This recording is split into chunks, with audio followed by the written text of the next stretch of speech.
حضرت ابو ہریرہ رضی اللہ عنہ سے روایت ہے، رسول اللہ صلی اللہ علیہ وسلم نے فرمایا، اگر تمہیں اونٹوں اور بکریوں کے باڑے کے سوا کوئی جگہ نہ ملے تو بکریوں کے باڑے میں نماز پڑھ لو، اونٹوں کے باڑے میں نہ پڑھو۔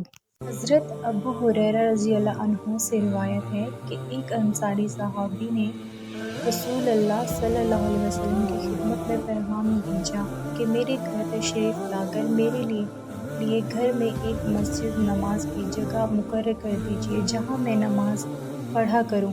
اس وقت وہ صحابی نابینا ہو چکے تھے۔ رسول اللہ صلی اللہ علیہ وسلم تشریف لائے اور اس صحابی کی فرمائش پوری۔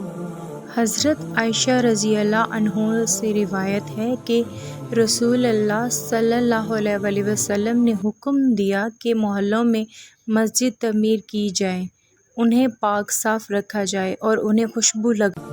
بسم اللہ الرحمن الرحیم۔ حضرت عمر بن خطاب رضی اللہ عنہ سے روایت ہے، انہوں نے فرمایا، میں نے رسول اللہ صلی اللہ علیہ وسلم سے سنا، جس نے مسجد کی تعمیر کی جس میں اللہ کا ذکر کیا جاتا ہے، اللہ تعالیٰ اس کے لیے جنت میں گھر تیار کرے گا۔